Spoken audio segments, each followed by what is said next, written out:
who's going to be talking about her documentary short, The Number. Hi. Hi. Hi, how are you? Thank you for having me. It's a pleasure. Thank you for giving us your time today. So tell us about your submission, The Number. Well, The Number is a film that I wanted to realize after seeing all of the prison gang tattoos that are prevalent in Cape Town. Anyone that's been here would probably know more about it. For those not knowing, it was a system that was created probably around the late 1800s, when all the black Zulus used to work at the mines, and the colonial powers and all of the horrific things that happened to them in the mines created the system where they could band together and get some kind of solidarity and power in the prisons and in their lives. And this is now 100 years later, I guess, and like what has happened with it. And the markings, it's a lot more open now. A lot more people know about what the number is. Obviously not all of it, because it's still a very clandestine system. But what fascinated me, because I'm a tattooer, is the markings. And I felt that was the most genuine, true voice coming out of South Africa as far as tattoos, for sure. And then also just a voice of the disenfranchised people, you know, expressing the way that they could control, you know, their lives through the system. And for me, I wanted to document it and give that a voice and see it for the tattoos, you know, more than a social political statement, but just warrior marks, you know, that people wear proudly, but also have done terrible things to wear them. So it's a very interesting kind of adventure to go and watch this and see the reasons for the tattoos. Definitely very, very interesting.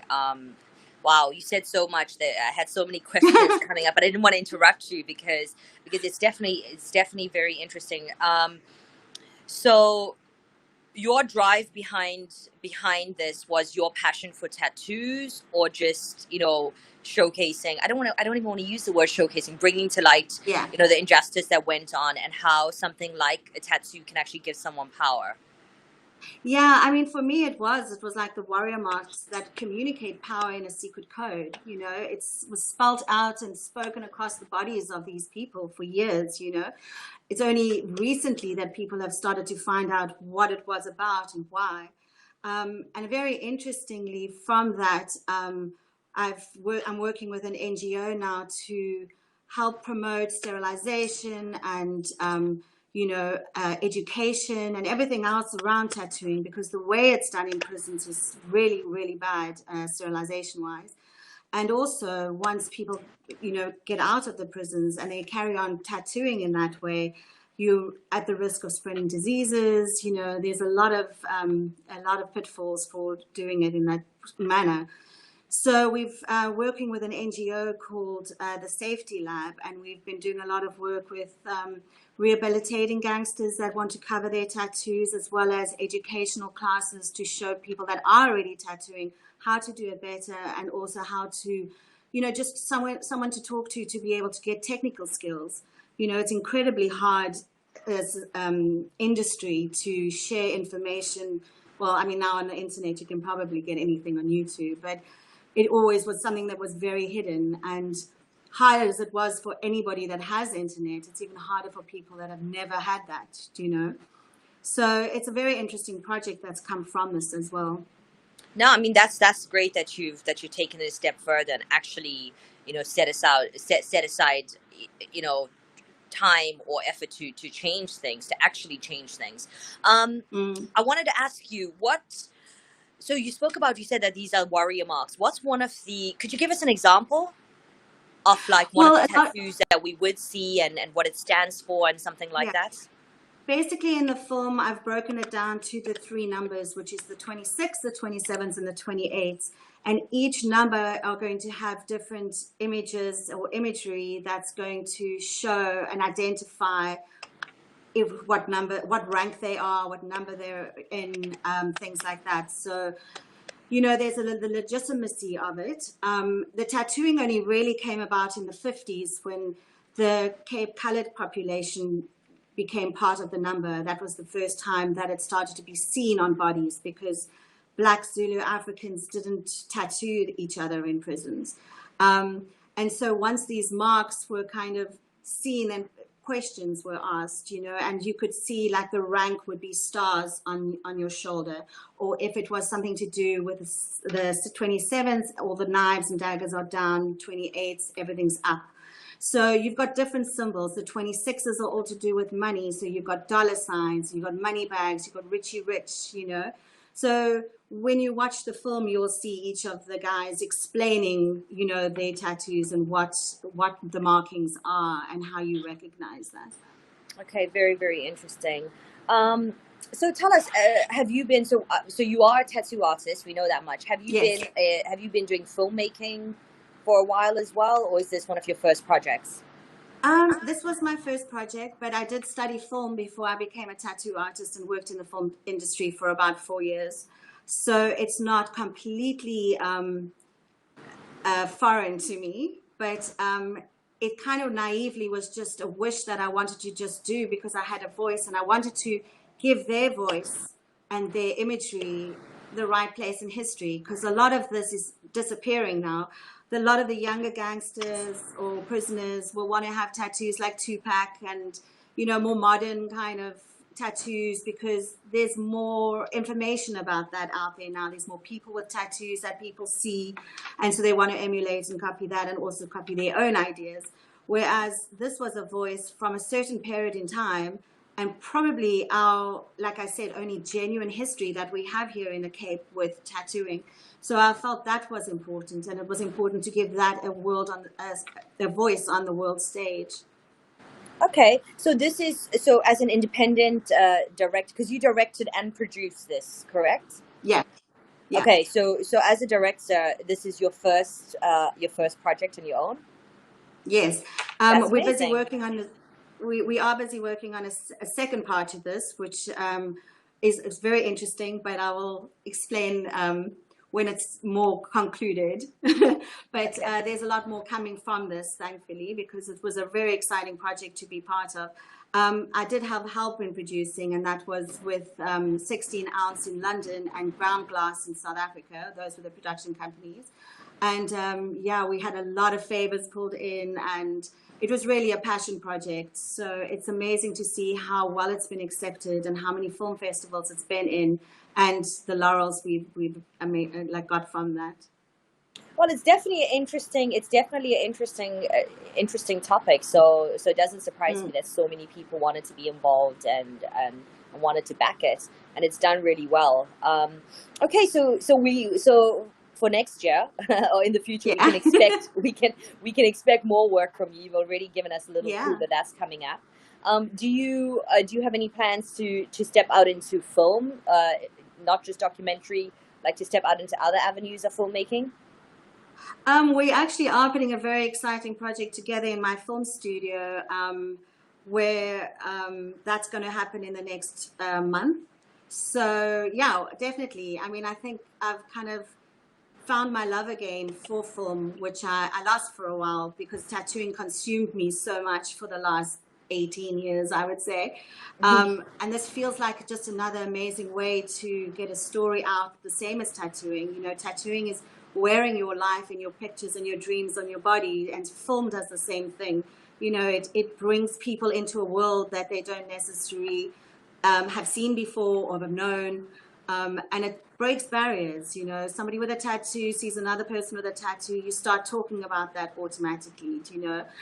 You become part of a tribe, part of an experience, and I think film does that very much so as well. Definitely, definitely. A quick question about being a female filmmaker. Did you feel, I mean, again, you kind of just starting to get back into it, but Yeah. as a female, do you feel that you face more challenges as a female filmmaker? Do you feel it's all the same? No, I mean, it's the same as when people ask me about being a female tattooer. I was like the first female tattooer in South Africa, and Oh, I fought wow. a lot of fights to be taken seriously and that. But I don't think there's a distinction. I think, You know, if you carry yourself well, if you respect who you're working with, if you respect the people you're filming and tattooing, I think it all comes down to that. And that's what comes across with people, you know, not what sex you are. That's really nice to hear. A lot of people don't say that, but that is really nice to hear. And I think I somewhat agree with that. I think that it is about your demeanor and how you carry yourself, how Yeah, you step into a room. I mean, I'm not going to definitely. say that there aren't issues, because there Yeah, definitely of are course. in Look, some places. yeah, if we're talking on a greater scheme of things of, you know, having a voice and having that voice heard by certain select um, people that were always in control of this, but that's been broken wide open now. Do you know, I feel like we're in a revolution right now with everything. And I mean, it's so Oh, we palpable. You are. We can definitely feel the are. change. Yeah. So for me, I don't know that. I don't know. I just think people need to put their head down and work hard and just do what they want to do and realize their dreams and don't let anyone stop you, you know. That's such a great attitude to have. That really is. How have you enjoyed the South African Independent Film Festival? It's been great. I've been trying to get to a few, like the timings for me because I work so much. I haven't seen many. But no, I think it's been great. It's so nice to have it interactive like this. I've had a lot of people commenting and saying that, you know, it's so comfortable to be sitting in their homes watching it instead of having to go somewhere, you know. But I think that'll get tired soon. In another few months, people will want to be out in movie theaters and experiencing it together. Oh, there's definitely nothing better than watching it on the big screen. Like that's Yeah, that's yeah. one part of entertainment. I'm kind of like, I love being at home and in my bed watching Netflix, but I want to go to the Yeah, cinema and get my popcorn and yeah, my yeah, Coke and yeah. and have that experience. So I'm waiting. I'm But waiting for that to also, happen also again. just yeah, and also just to see like the cinematicness of a movie. Like our film was shot by a brilliant DOP called Brendan McGinty, and the lighting and the way it was shot is just incredible. When I saw it on a big screen for the first time, I was blown away. I was like, wow, you know. So I think Okay. there's definitely that factor that you do miss. But I mean, it's lovely that we just have, you know, the experiences now of being able to see it in our own comfort. Yeah, we were so sad. I mean, we normally obviously have screenings. We have them at theaters, at the Mm, Lavia and at the Bioscope in Johannesburg, and we were going to do Durban this yeah. year as well, which is my city. So I was really sad that we couldn't. But Oh, yeah, yeah, with yeah. COVID, I was kind of like, I'm not even going to take the credit. James was the one that was like, you know what, we're not going to let this stop us, and Yeah. we're gonna go virtual with this. So I'm really glad Yeah, that we did, because I think it's working out really well. I do too. And thank you so much. I'm so honored to have had my film shown there with you Oh, guys. thank you so much. It's a beautiful film. So thank you for being a part of it. We hope you're going to be a part of it next year. Is there anything else that you would like to say before we say goodbye? No, I mean, thank you, and thank you for the support. Just if people will be aware of the projects we're doing with the tattoo project. So on Instagram, it's the Number Tattoo Project. If they want to follow that and keep up with all the projects that we are doing because of this film, you know, I think it's very important to have a responsibility because what I filmed and what I've seen happen is the tattoos get fetishized and I don't want that to happen, you know. And I think by taking your project that step further and doing good with it to make a show awareness and use, you know, the moment where people are aware of everything for good, I think it's an amazing thing. So a lot of good has come from our project so far, and I'm just looking to push that more and create more ideas for people to have jobs, to have second chances by having their tattoos, you know, get supplies supplied to them. And so that's the very exciting part of this, what has come from this film as well. Okay, yep, solid words right there. So thank you again for your time. Thank you for your submission. To everybody that's watching this, if you've got your tickets, go and check out the number.